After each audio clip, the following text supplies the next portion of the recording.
Mi padre dijo que invertir en mí era perder dinero, pero hoy le pago su renta mientras sigue esperando que mi hermano le devuelva el préstamo. Mi padre nunca lo dijo de frente, nunca me gritó que era una pérdida de tiempo o que yo no valía nada, pero lo insinuaba con cada decisión, con cada palabra que soltaba cuando pensaba que yo no lo estaba escuchando. Con cada gesto que tenía cuando hablaba de mi hermano. Para él, apostar por mí era como echar monedas a una alcantarilla. Recuerdo una vez, tendría unos 14 años, que le pregunté si creía que yo también podía ser emprendedor como Julián, mi hermano mayor, y él, sin siquiera levantar la vista del periódico. Soltó un simple "tú no estás hecho para eso", como si ya hubiera definido todo mi futuro con 6 palabras que ni siquiera se molestó en justificar. Desde siempre, mi hermano fue el niño brillante, el de las ideas innovadoras que fracasaban a los pocos meses pero que, de algún modo, seguían siendo motivo de orgullo. Si se le ocurría montar una tienda virtual de camisetas que cambiaban de color con el sudor, ahí estaba papá desembolsando plata para el inventario. Si después decía que quería importar linternas solares desde China, ahí iba papá otra vez, prestándole sin pedirle ni un solo respaldo, sin siquiera preguntarle si tenía clientes. Y aunque todas y cada una de esas ideas terminaron en la basura, con deudas acumuladas y cajas apiladas de productos que nadie compraba, papá seguía diciendo que Julián tenía visión y que solo necesitaba tiempo para dar el golpe. Mientras tanto, yo trabajaba en silencio, vendiendo gelatinas en el colegio, ayudando en una tienda de barrio los fines de semana y arreglando celulares viejos con tutoriales de YouTube. Todo con tal de ahorrar lo poco que podía sin pedirle nada a nadie. Me cansé de escuchar cómo se reía con sus amigos contando anécdotas de los negocios de Julián, incluso cuando ya eran un chiste evidente. A veces lo oía decir cosas como uno de mis hijos es un genio comercial, el otro, bueno, es buen muchacho, como si ser buen muchacho fuera la medalla de consolación que me otorgaba por no endeudarlo. Pero lo que más me dolía no era que prefiriera a Julián, eso lo acepté con los años, sino que constantemente actuaba como si invertir en mí fuera una idea absurda, casi ofensiva. Una vez, cuando yo estaba en 10º grado, gané un concurso del colegio con un proyecto sobre reciclaje electrónico. Me tocó viajar a Bogotá con los gastos cubiertos por una fundación, y al volver le conté emocionado todo lo que había aprendido, los contactos que hice, las oportunidades que se abrían si seguía por ese camino. Él me escuchó en silencio, y al final solo dijo ojalá te dure el entusiasmo. Como si ya estuviera seguro de que en un mes lo dejaría botado, como si no le pasara por la cabeza que yo, a diferencia de mi hermano, sí cumplía lo que empezaba. Las comparaciones nunca paraban. Julián era el que podía pedir lo que quisiera y siempre recibía un sí. Yo, en cambio, tenía que justificar hasta el valor de un cuaderno nuevo. ¿No puedes usar uno de los viejos?, me preguntaba con tono serio, mientras él firmaba un cheque para que mi hermano se fuera a un seminario de emprendedores que costaba más que todo el semestre de mi universidad pública. Llegó un punto en que dejé de pedir. Me volví independiente por necesidad, no por rebeldía. Empecé a ver el dinero como algo que se gana, no algo que se pide, y cada vez que veía a mi papá salir con cara frustrada después de una charla con Julián por alguna deuda más, sentía un tipo de alivio que no me enorgullece del todo, pero que era inevitable, el alivio de no ser el que lo defraudaba. A los 20 años me sentía más adulto que muchos hombres de 40. Ya trabajaba como técnico independiente, me buscaban vecinos para que les arreglara computadoras, cámaras, televisores, incluso licuadoras viejas que ya nadie quería tocar. Aprendí por mi cuenta, sin tutorías, sin respaldo familiar, sin aplausos. A esa edad, Julián ya debía más de lo que había ganado en su vida, pero seguía viviendo en casa, seguía recibiendo plata, seguía creyéndose superior. Y lo peor era que papá también lo creía. Una vez, sin querer, escuché cómo le decía a mi madre, a Julián hay que seguirlo apoyando, él sí puede sacarnos adelante. Fue ahí cuando decidí dejar de buscar su validación. Si hasta ese momento me había contenido, lo siguiente lo hice por mí. No quería competir con mi hermano ni demostrarle a mi padre que estaba equivocado. Lo que quería era levantarme cada mañana con la tranquilidad de no deberle nada a nadie y de haberme ganado todo con mis manos. Pero en el fondo, muy en el fondo, Algo en mí sí quería probarle a ese hombre que se había pasado la vida mirándome como si fuera invisible, que la apuesta segura nunca había sido Julián, sino yo. Y como me dijeron alguna vez en un taller de esos que uno toma por internet y casi siempre termina abandonando, el momento más poderoso no es cuando te aplauden por lo que lograste, sino cuando el que te ignoró tiene que sentarse a pedirte ayuda. No me imaginaba cuán literal sería eso en mi caso. Porque sí, hubo un día en que mi padre se sentó frente a mí, sin argumentos, sin excusas, sin esa voz altiva con la que solía hablarme, y me pidió ayuda para pagar el techo bajo el que dormía.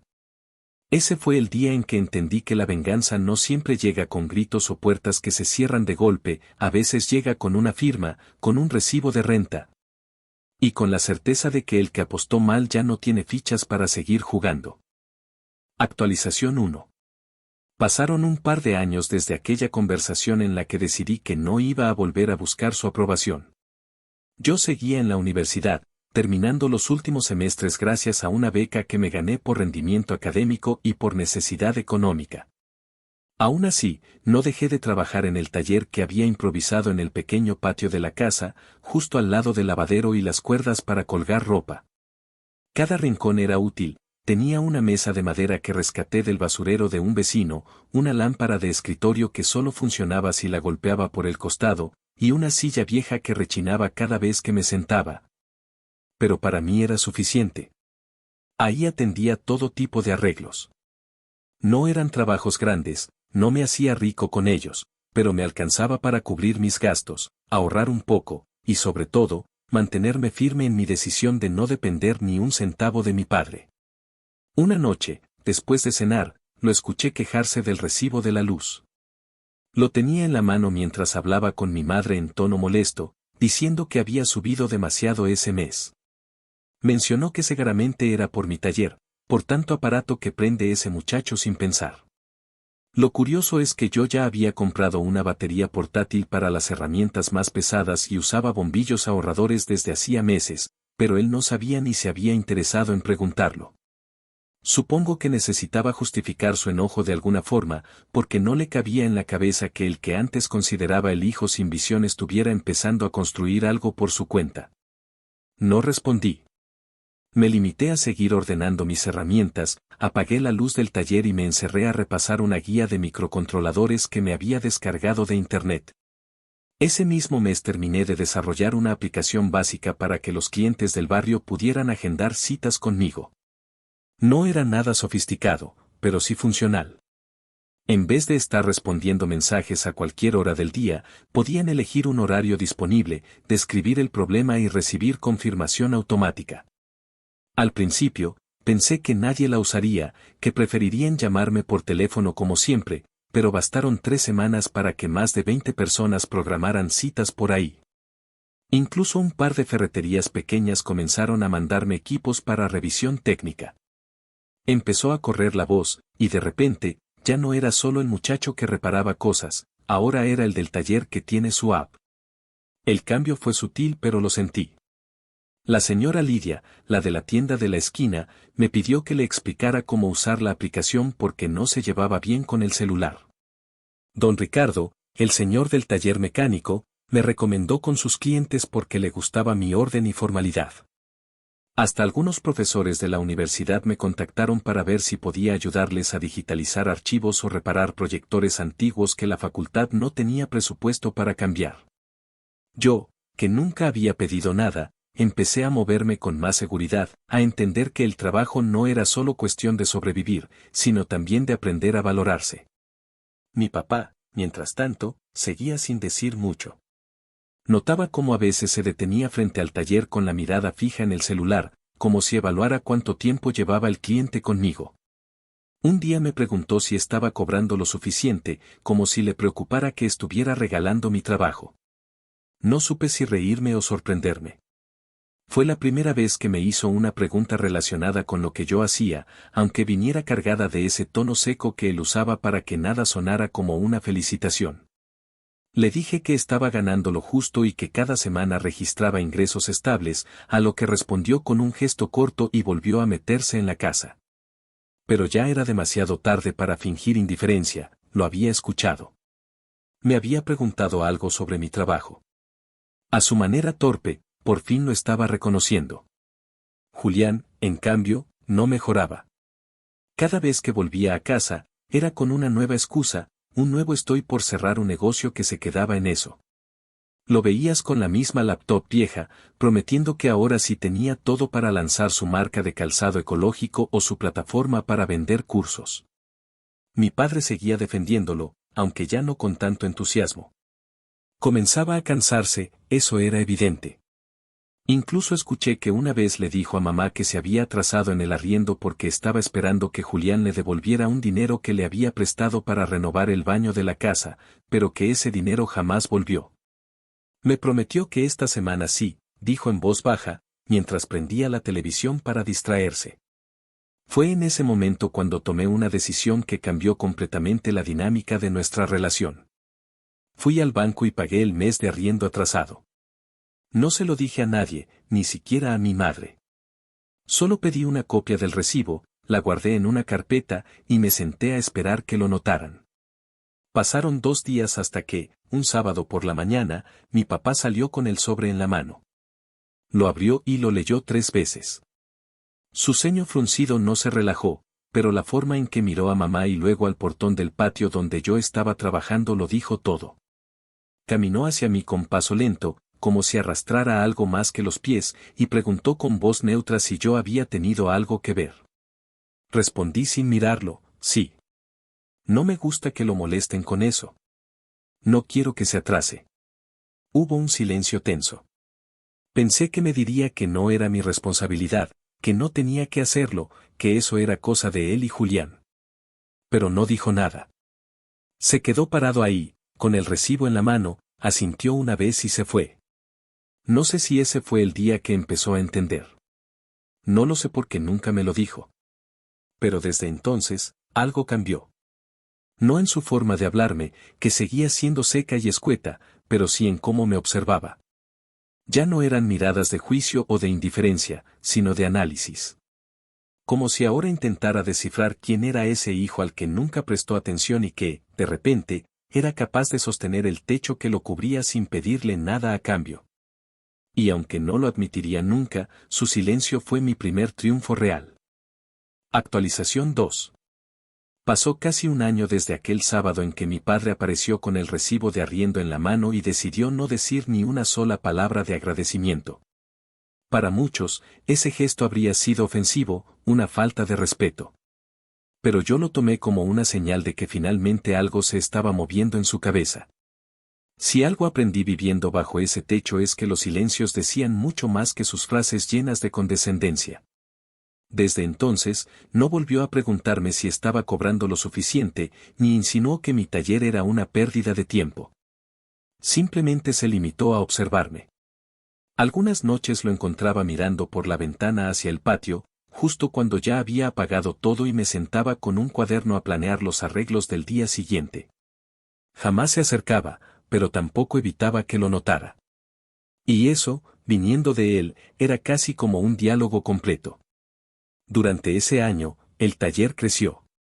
Ya no era solo un espacio improvisado al lado del lavadero, ahora tenía una estructura de zinc que cubría parte del patio, 2 bancos de trabajo, una repisa metálica con herramientas nuevas y una computadora que me donó un cliente satisfecho, agradecido porque le salvé el equipo de sonido antiguo que usaba para sus eventos.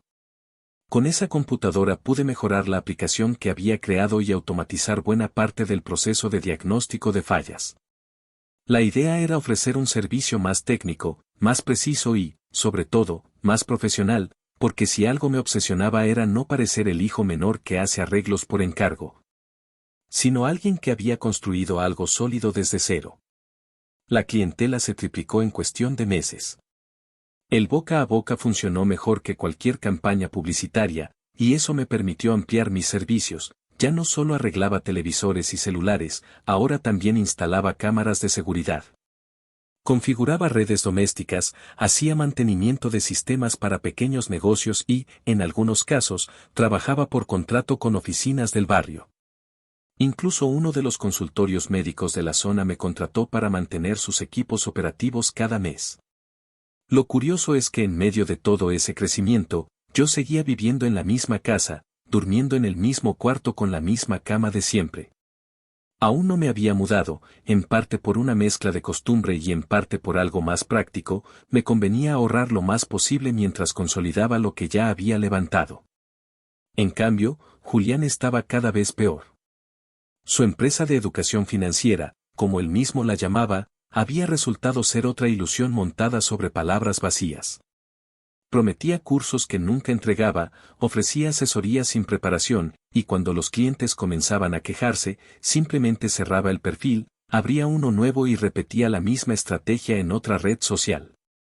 En casa ya nadie preguntaba por sus proyectos, porque sabían que no había nada más que humo. Lo que sí se notaba era el desgaste. Había días en los que llegaba cabizbajo, sin celular, sin maletín, sin esa arrogancia habitual que lo había acompañado toda la vida.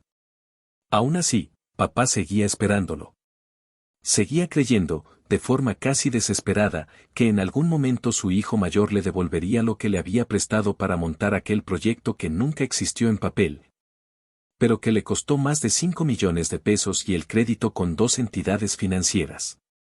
Una tarde, mientras estaba en la cocina revisando mis facturas, escuché una conversación entre mis padres que no estaba destinada para mí.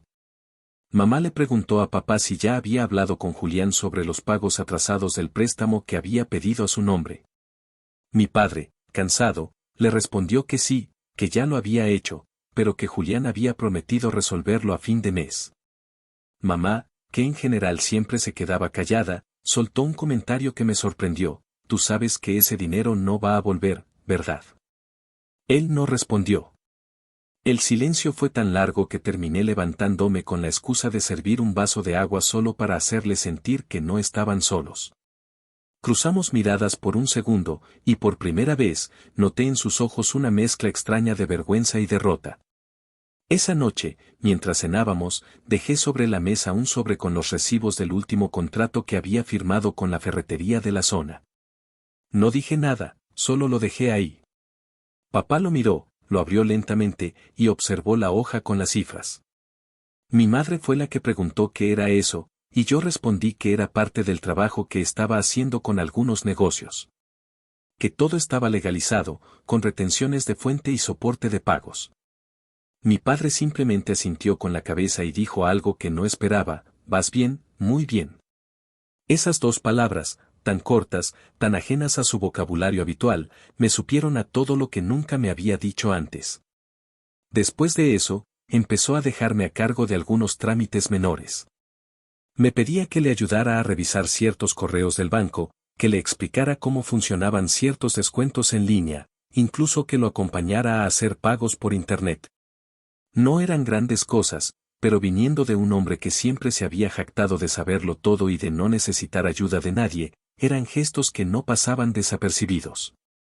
Una mañana, mientras esperábamos en una fila del banco, me preguntó en voz baja si yo tenía algún ahorro. Le dije que sí, que estaba guardando para un proyecto personal, algo más grande, y que esperaba concretarlo el siguiente año. Me miró de reojo, como si quisiera decir algo, pero solo alcanzó a murmurar: eso está bien, hay que pensar a futuro. Fue la primera vez en toda mi vida que me habló como si me reconociera como alguien serio, alguien capaz, alguien que sí podía construir algo. No como el niño callado que vendía postres en la puerta del colegio mientras su hermano hablaba de importaciones. No como el buen muchacho que se suponía que no entendía de negocios. En ese momento me di cuenta de que su percepción ya no podía seguir negando los hechos. Yo estaba sosteniéndome solo, trabajando, avanzando. Julián, por el contrario, seguía prometiendo y hundiéndose. Y papá ya comenzaba a notar la diferencia. Tal vez todavía no lo decía con todas las letras, pero cada vez que se sentaba en silencio mientras yo organizaba mis herramientas o revisaba mi contabilidad en el comedor, sentía que el respeto estaba llegando. Tarde, sí. Forzado por las circunstancias, también. Pero al final, era inevitable. Porque uno puede taparse los ojos por años, pero hay realidades que no se pueden negar para siempre. Actualización 3. Pasaron otros 6 meses y en ese tiempo todo comenzó a cambiar de manera más acelerada. La aplicación que había desarrollado para gestionar las citas del taller dejó de ser una herramienta casera para convertirse en un sistema más completo, con funciones que yo mismo no imaginé que terminaría usando. Invertí parte de mis ahorros en contratar a un estudiante de sistemas que me ayudó a optimizar la interfaz, agregar una sección de pagos en línea y vincularla con un pequeño sistema de inventario que me permitía controlar los repuestos que usaba. Lo hice sin alardear, sin contárselo a nadie, mucho menos a mi padre o a mi hermano. Simplemente lo hice porque sabía que necesitaba más estructuras y quería que el negocio creciera. Para ese entonces ya no era solo un taller improvisado en el patio, era un punto de referencia en el barrio, un lugar al que la gente llegaba no solo por necesidad, sino por recomendación directa. Ya no me alcanzaban los días para todo lo que tenía que hacer. Entre reparaciones, entregas, visitas técnicas y el manejo administrativo, empecé a considerar la idea de contratar a alguien más. Fue entonces cuando se me ocurrió la idea de tomar a uno de los pelados del barrio, un muchacho al que conocía desde niño y que siempre me ayudaba con pequeños favores, y enseñarle lo básico. Lo entrené durante 2 semanas, pagándole por su tiempo y dejándole tareas sencillas. Cuando vi que respondía con responsabilidad, lo incluí oficialmente como asistente técnico.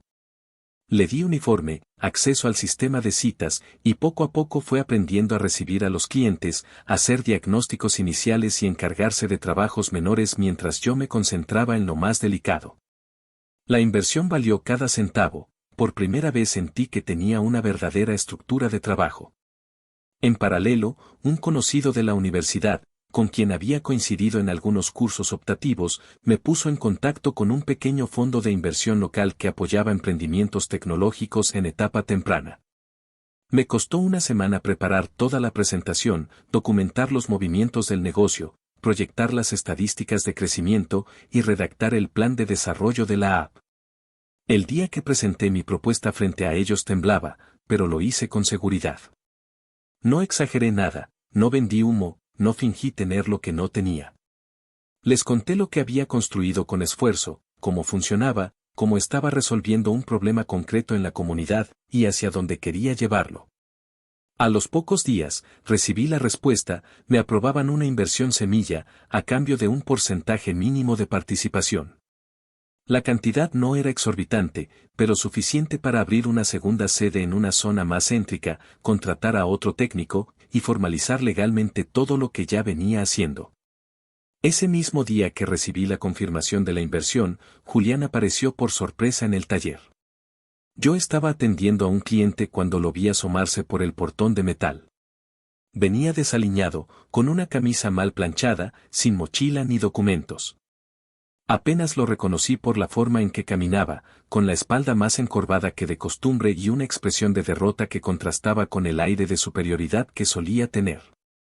Me esperó a que terminara y se sentó frente a mí, sin pedir permiso. Hablamos sin rodeos. Me dijo que estaba pasando por una mala racha, que necesitaba algo de dinero para cubrir unas deudas que tenía con el banco, y que le urgía un préstamo pequeño, solo para salir del paso. Lo observé con detenimiento, no con desprecio, sino con una mezcla de incredulidad y cansancio. Julián, el hijo dorado, el visionario, el que siempre fue visto como la promesa de la familia, estaba sentado frente a mí, pidiendo ayuda. Le pregunté cuánto debía exactamente. Dudó. Luego murmuró una cifra que me pareció menor a la real. Le pedí el extracto, algún comprobante, algo que me permitiera ver el estado del préstamo. Me miró como si le hubiera escupido en la cara.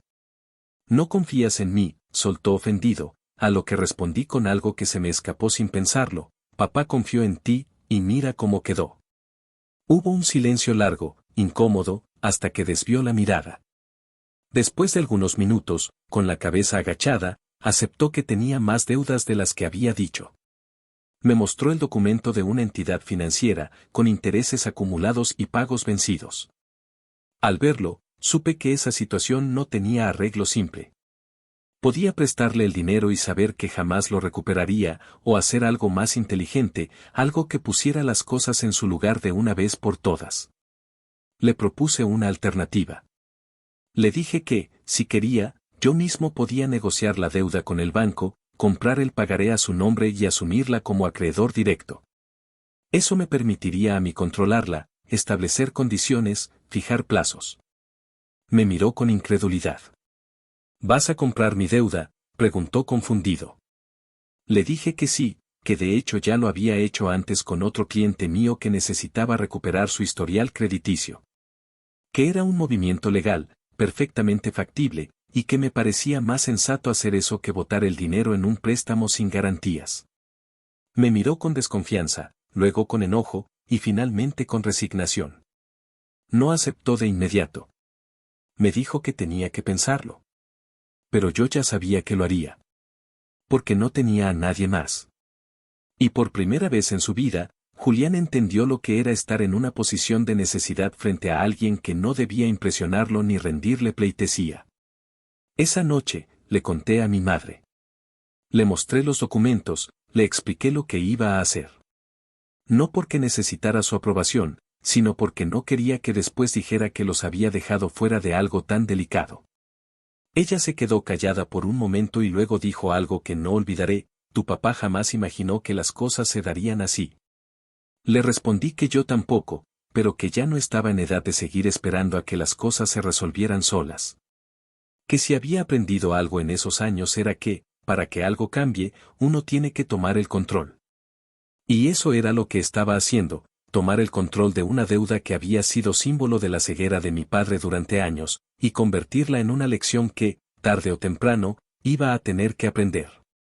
Al día siguiente, me levanté temprano, fui al banco, y comencé los trámites para adquirir la deuda de Julián. Lo hice sin orgullo, sin odio, sin rencor. Lo hice con la misma serenidad con la que había construido mi taller, paso a paso, sin atajos.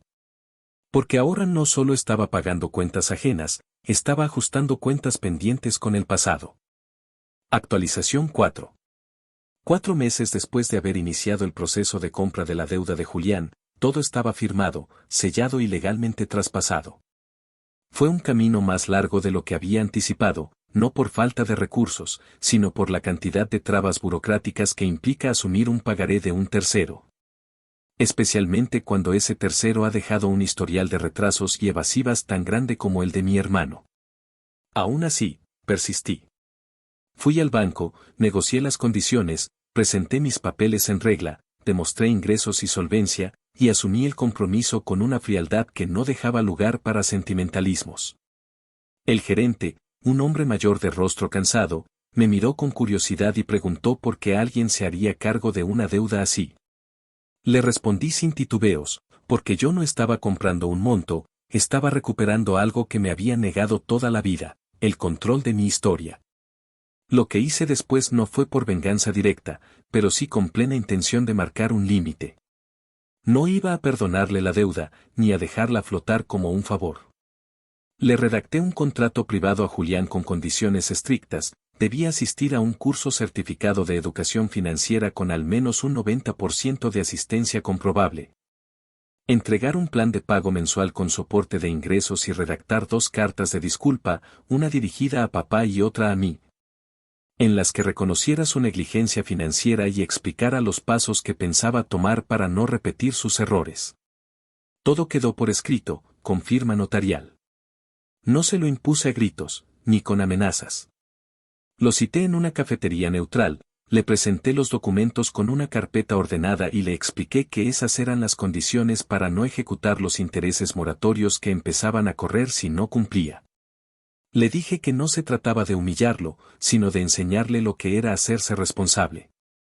Él, por supuesto, reaccionó como era de esperarse: primero se rió con incredulidad, luego se ofendió y me llamó controlador, me dijo que estaba exagerando. Que esto era entre hermanos y que no tenía que ponerme tan legalista.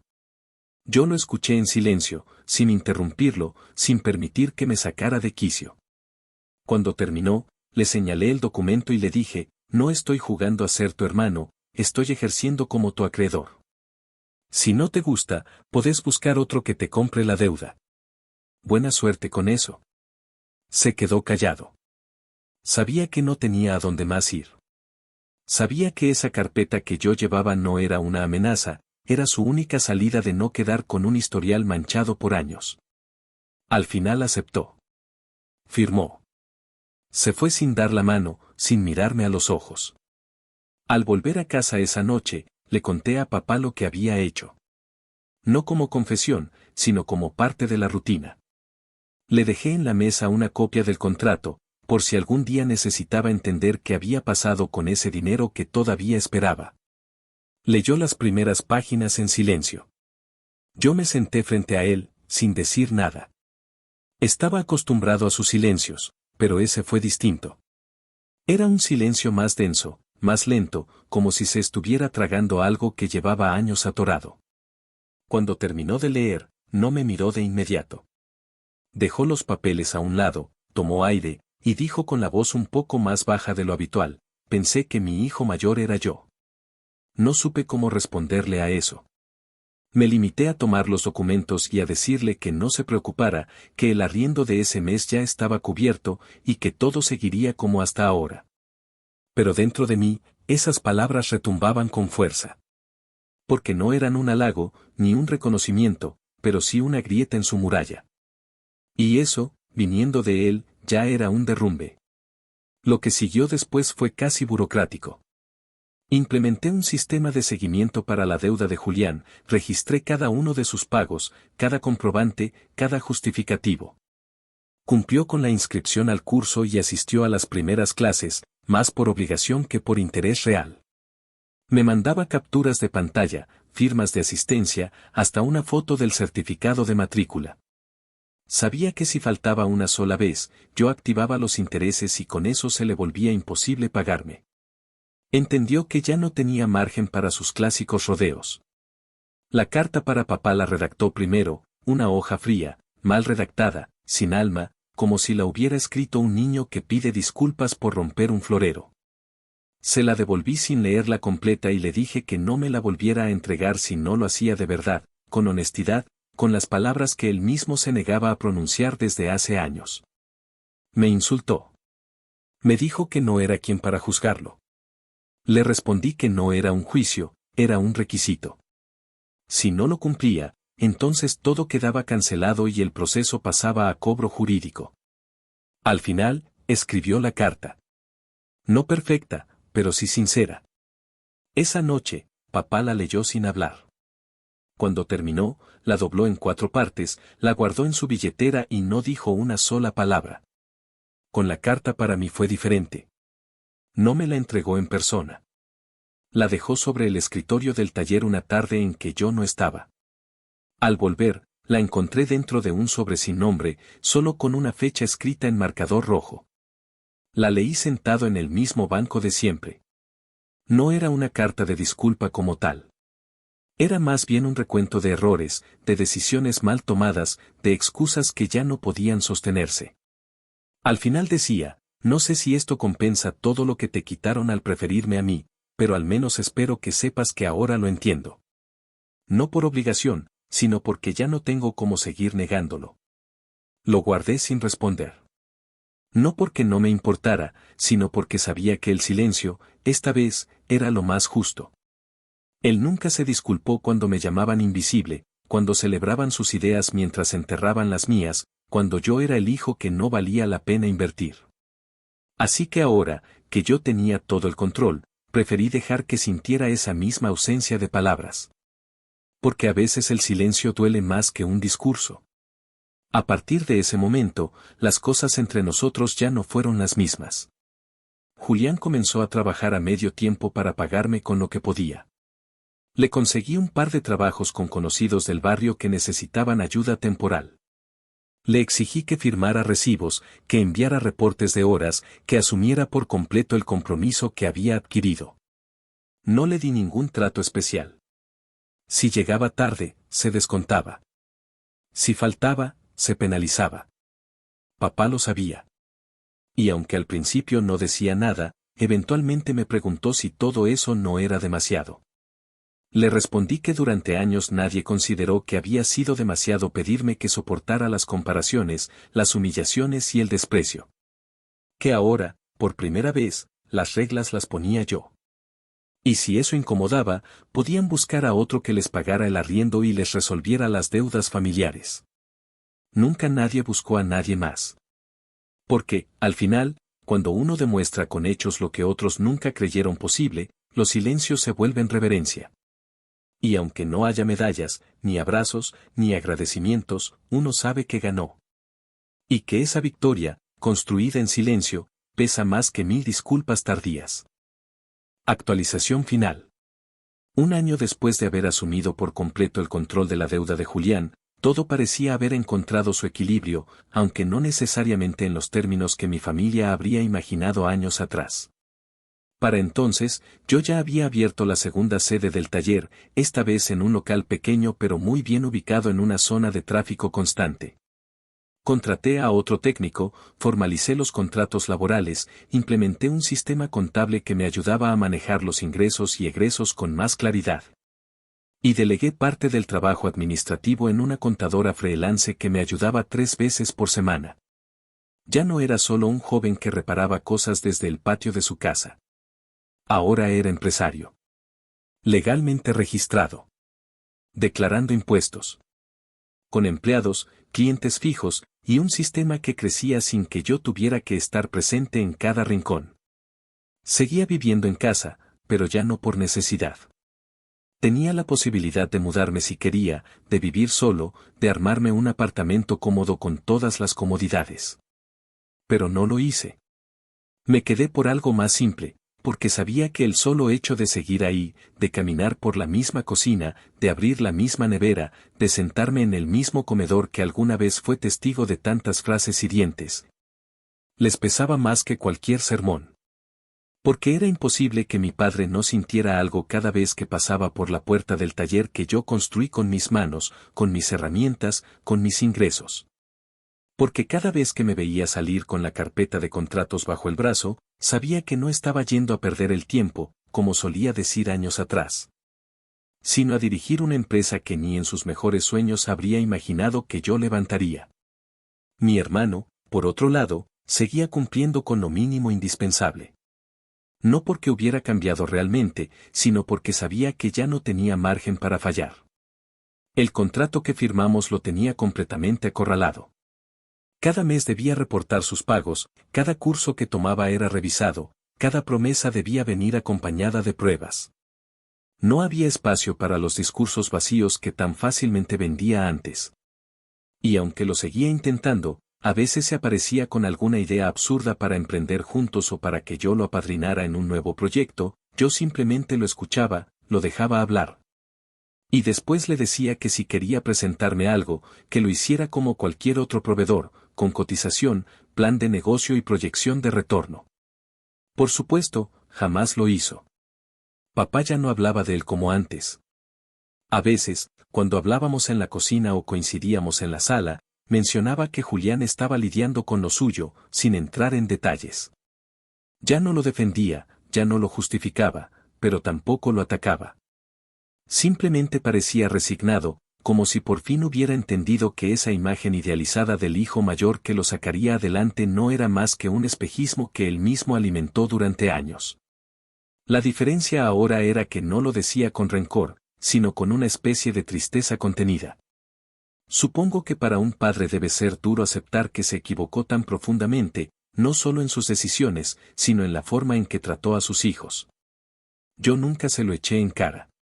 No porque fuera más noble que él, sino porque no lo necesitaba.